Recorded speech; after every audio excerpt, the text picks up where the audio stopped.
Hello everyone, દ્રષ્ટિસ cooking ટૂરમાં આપ સૌનું સ્વાગત છે। આજે આપણે એકદમ ચટપટા ઠંડા ટમેટાં બનાવીશું। તો ચાલો બનાવવાનું શરૂ કરીએ। તો ઠંડા ટમેટાં બનાવવા માટે મીડિયમ સાઇઝના 5 થી 6 નંગ જેટલા એકદમ આવા લાલ હોય ને તેવા ટમેટાં લઈ લઈશું। હવે આ ટમેટાને પાણી વડે ધોઈને એકદમ કોરા કરી લઈએ। ત્યારબાદ બાઉલમાં ભરી બાઉલને આપણે ફ્રીઝરમાં 3 થી 4 કલાક માટે રાખી દઈશું। હવે ટમેટાને એકદમ ચટપટા બનાવવા માટે તેનો મસાલો બનાવી લઈએ।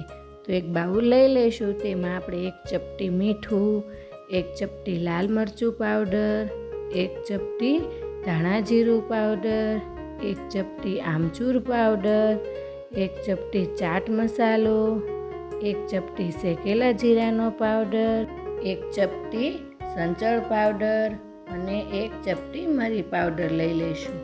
હવે બધું જ બરાબર મિક્સ કરીને ટમેટા પર છાંટવાનો એકદમ ચટપટો મસાલો તૈયાર થઈ ગયો છે। હવે 3 કલાક બાદ ટમેટા જોઈએ તો તે એકદમ સરસ આવા ઠંડા થઈને એકદમ કડક થઈ ગયા છે। તો હવે આ ટમેટામાં આપણે 1 કપ જેટલું ઠંડુ પાણી ઉમેરી દઈએ। પાણી ઉમેર્યા બાદ 1 મિનિટ રહેવા દઈશું। 1 મિનિટ બાદ હવે આપણે પાણીમાંથી ટમેટાં લઈને તેને સમારી લઈએ। આ ટમેટાં ખાવામાં ખૂબ જ સ્વાદિષ્ટ લાગે છે, પણ એક વાતનું આપણે ધ્યાન રાખવાનું કે જ્યારે આપણે ટમેટાને ખાવાના ઉપયોગમાં લેવાના હોય ને ત્યારે જ તમારે તેને સમારવાના, ત્યાં સુધી તેને તમારે સમારવાના નથી। જ્યારે પણ ટમેટાં સમારીએ ત્યારબાદ તેને આપણે તરત જ સર્વ કરવાના છે। તો અહીં ટમેટાને આપણે એક સર્વિંગ પ્લેટમાં ગોઠવી દઈશું। હવે ટમેટા પર તૈયાર કરેલો મસાલો છાંટી દઈએ અને ત્યારબાદ અડધા લીંબુનો રસ આપણે ઉમેરીશું।